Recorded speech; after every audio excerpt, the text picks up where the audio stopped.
Form 34C before announcing the results. Did you ever upload the entire Form 34C before announce the results?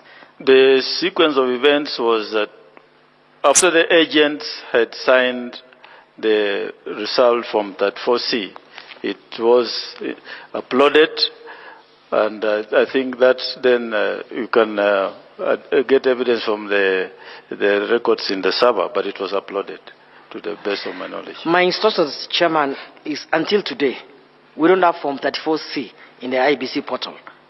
And what I can say is that Form 34As, Form 34Bs, and the entire Form 34C was uploaded to the server.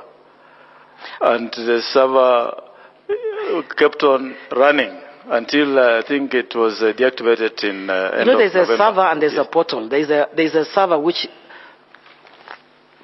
no one is accessing. But I'm portal saying is just public portal. I'm saying the public. Can someone access it? If we log on to IEBC now, can we get the 34C in the public portal is actually a server, runs on a server. And all the forms were uploaded through the August period, September, October, November. And maintaining the server being an expensive affair, I think the Commission deactivated it at the end of November because it requires a lot of money to maintain the firewalls. So if you logged in now, it will not be there. But it was there up and running until November. We can always get 30th November, and that evidence is there. So you're saying there's evidence that it was actually uploaded on the system? All the forms. Not the forms. You know the laws. And that 4C was not just uploaded, but shared again with hard copies were shared with all the presidential candidates and the agents subsequent to the declaration, during declaration and after. So they were uploaded and they were shared. So those documents are out there. So the meetings again of 3 a.m. and 2 p.m., there were no results. Peter likes saying that I like legal maxims, law maxims. You know the maxim, ex nihilo nihil fit. Sorry? Ex nihilo nihil fit. Nothing comes out of nothing. So if there were no results, there was nothing to be moderated. There was nothing to be discussed. Well, that's your opinion, but the commissioners were part and parcel of the process, and the exercise has been completed. I'm saying that is, that's a legal principle. Nothing comes out of nothing. By the way, the results that the commissioners kept going to read to the public, you're aware they were handwritten. They were never typed. Well, the process, just to take you back, the Form 34S came with the returning officer together with 34B, and where there were a bit of errors in the Form 34B, it was corrected, and before posting into populating the Form 34C. So where there were those corrections, I think that's could be on the Form 34B. And that's where the handwritten issues may be coming in. But whatever was written was in agreement with agents and the teams that were on there. No, but I'm saying they were just handwritten for the record. They were not. Not all of them, but most of them. A number of them. Just to go back, when you've been with the three commissioners, Molu and Gulia, for basically 6 years. So you had built a kind of a comradeship with the three of them. When the four joined you in September, did you do anything to bond the groups, the two groups, to gel? Did you create a unified commission? About comradeship, I don't know. We were just working. It's public perception. It's public knowledge, Chairman, that we always saw the three of you and the other four were together. The three of you were separate. So I don't know. Maybe it's public perception. We have it wrong. I don't know where you saw. In the commission, we worked together, and ask your client. Everybody had we were free with each other, and we took all the trouble to ensure that the new commissioners were up to speed, including. But did you gel the groups? Did you try to create one unified commission? We had various retreats. Yeah. We had trainers. We bonded and we gelled, and we took them through the process of elections, which it's documented. When you finished reading the results on 15th of August, you told us, the other commissioners said they went to hide. Did you also go to hide? No, I went to my house, okay. And I was in my house throughout. I didn't go to hide anywhere. Oh, okay. Yeah. Do you know Peter Chelanga? Have you met him? A person called Peter Chelanga? No, I've not met Peter Chelanga. When you had the issue of the materials at the airport, when they were seized the materials, the election materials, and somewhat it was resolved, you didn't have a role in the resolution of the. Okay. Let me ask a blunt question: did you meet the president to resolve the issue? On which materials? When they were seized at the airport from those, what is it, Venezuelans or what? There were some materials you seized at the airport, which was public knowledge. Yes. Did you meet the president to resolve it? No, I didn't meet the president, but the issue was resolved. When the Venezuelans were arrested, did you meet the president? During that time? Yes. When? The Venezuelans were arrested. No, I did not meet the president. Did you talk to him? No, I didn't talk to the president. And the materials were seized. Did you talk to him? No. But they were somewhat resolved. I spoke with the Director of Criminal Investigations and the Inspector General of Police on those issues. As I say again, Chairman, all these things one day will come out, how it was done. But for now, we'll just leave it like that.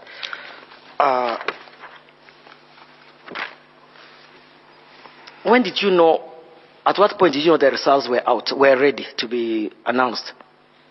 At what point? Yes, what time of the day? What time, when Marijan brought them, I can't tell the exact time, but it was around, maybe around 4 p.m. or thereabouts. So this was 15 August? 15th of August? Yes, 15th of August. When did you send out invites? With what date? The invites for declaration was... No. Yeah. To the presidential candidates, to either both or one of them, to attend the results. I think that was done in the morning when we had finished with the verification and tallying. Then we invited them to come at 3, hoping that we've gone through all the other processes by then. My information, Chairman, and I've seen the documents, that you can send invites on 12th of August. Can you remember? Sorry? I didn't. You send invites on 12th of August. I don't think that's true. The invites must be dated. If they're here, you can show me the one. You can show me the one you are referring to. You gave approval on 12th of August. I don't remember that. We'll ask again. We'll know.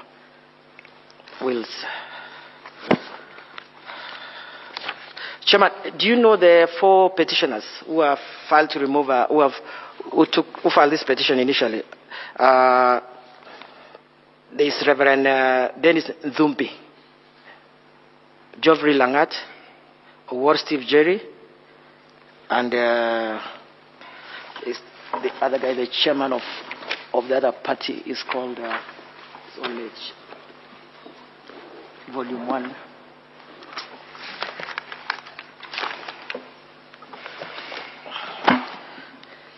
Zakaria Matayo. I don't know them personally. Have you met them? No, except I think from what I've seen on TV, I think I can maybe pick out a few faces in this room now, but I have not met them before.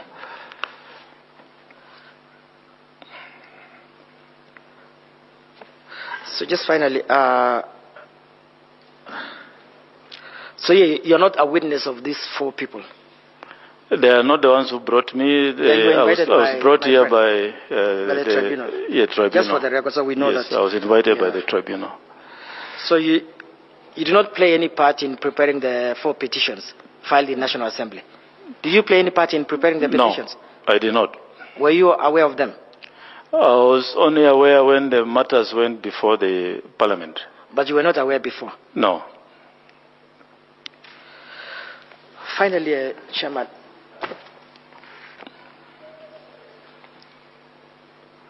do you have confidence in the Supreme Court as an institution of this country, established by the Constitution of Kenya? Do you have confidence in our Supreme Court? Yes, I do. Well, it's part of the rule of law, and we respect the judiciary, not just the Supreme Court, but all the courts as an arm of government. And do you have confidence in this tribunal set up by the Constitution and Article 251? Yes, I do. So, last week when you were presenting your final post-election evaluation report, I mean, I watched you in the media again, I heard you in the media, you were calling for establishment of commission of inquiry. Yes. On the election dispute. Yes. I have read your report, the post-election report. Nowhere in the report have you made any allegation, have you made any adverse findings on the process, even in your forwarding letter, in the covering letter in the report. So I just want to understand, in what context did you now go outside the report and outside your own covering letter in the report to call for establishment of a commission of inquiry? Is it that you didn't trust or you didn't like the Supreme Court judgment, or you don't have faith in this tribunal? I just want to understand the context, because you know this process is ongoing. You knew the Supreme Court decision. So what was it that made you ask for a commission of inquiry? We ran a transparent election. I believe free, fair, transparent election. And if you notice from the last 3 elections we have had, 2013, 2017, under the new constitution, we've been improving gradually. In the last election, everything went well except the incidents at Bomas and also in some areas like Narok and other counties where there was some violence. And where I sit, as I leave the commission, I believe that we should never have a repeat of those incidents. We must get to the root of it to ensure that that doesn't. That's the only problem we have as a country, that those incidents happen. And I believe a commission of inquiry would perhaps be the best way. And not just me, the commission actually wrote to the president to look into how that can be set up. But yes. Chairman, what I'm saying as we conclude this thing is, we had our worst election violence in 2007. Our elections were nullified in 2017. Our elections were upheld in 2022, and the Supreme Court said they were excellent elections. So I want to understand the context and your motivation in asking for a commission of inquiry in 2022, which Supreme Court found was near perfect, and not calling for 2017 inquiry, 2007, or is your memory limited, or, I mean, historical memory is limited? Well, I don't understand the question. I'm saying we've had worse situation. We have 2017, which we chaired, which was nullified, and there was violence in 2017. We had very limited violence in 2022, but they're very limited. But you call for commission of inquiry in 2022. So if you're saying, as you've claimed yourself by that, under the Evidence Act, when you claim, you take the high road section of the Evidence Act, your own integrity must be put into question as a witness. So you've called for commission of inquiry to 2022 elections when there was no violence. We didn't have much killings. We had killings in 2007, and we had elections nullified in 2017. You were the chairman in 2017.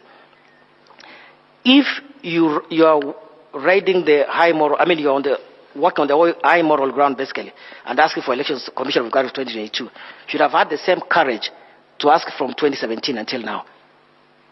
Why didn't you ask from 2017 until 2022? There was no violence in 2017. What we are talking about here is violence. We are talking about individuals attempting to subvert the will of the people. None of these issues were there earlier.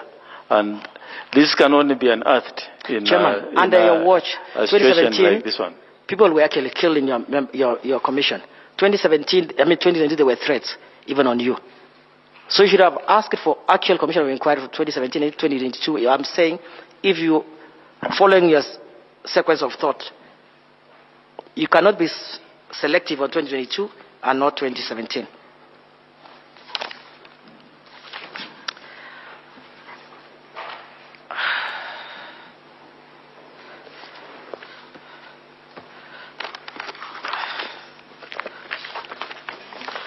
Chairman, just before I conclude,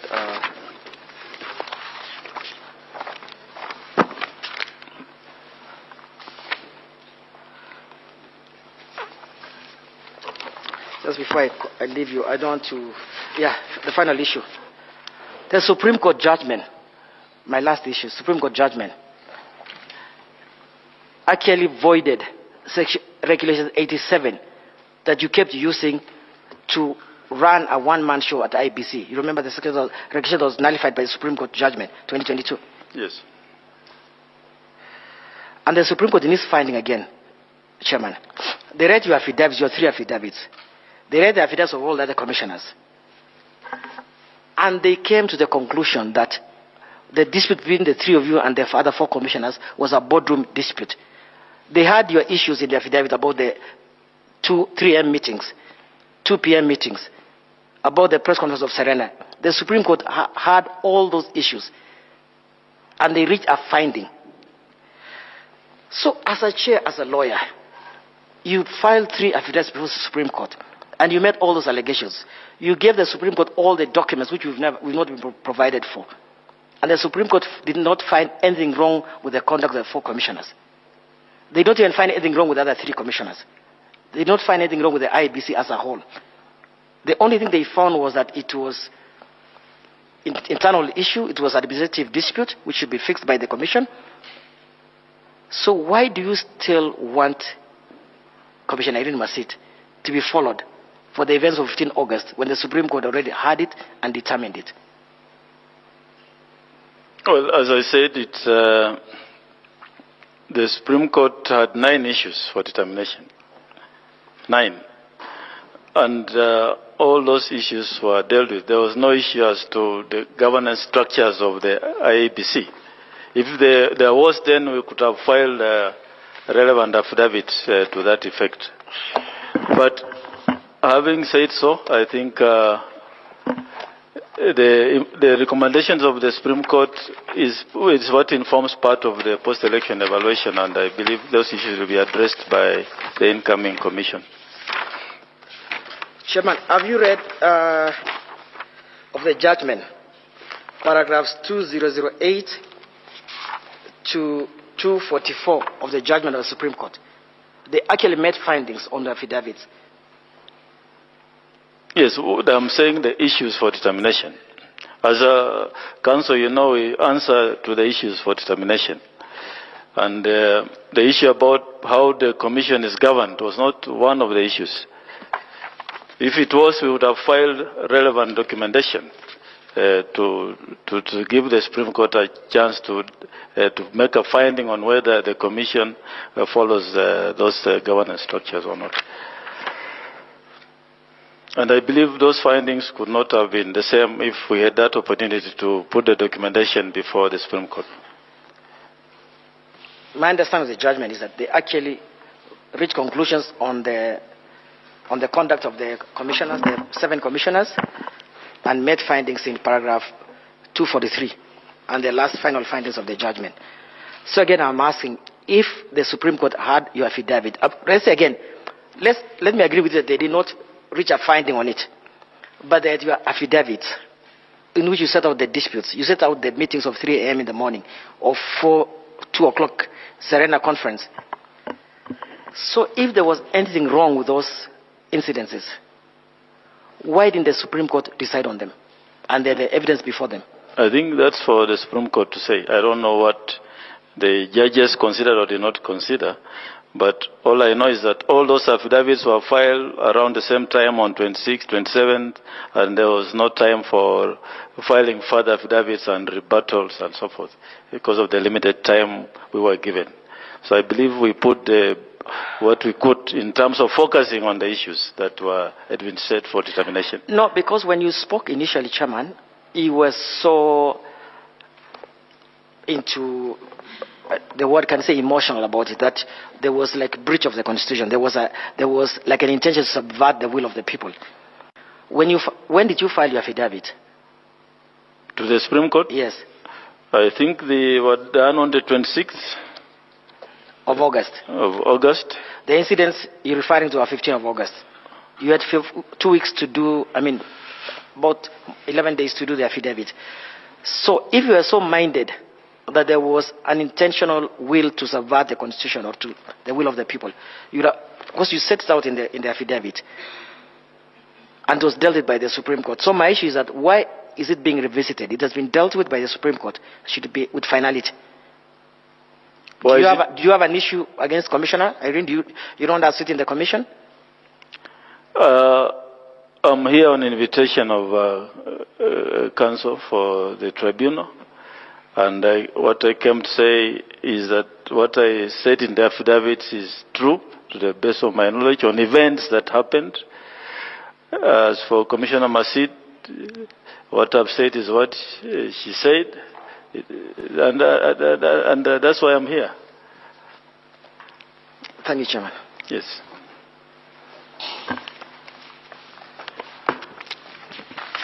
Re-examination. Yes, I'll have five issues to re-examine. Mr. Chebukati. Yes. At the beginning of cross-examination, you asked whether you had any issues with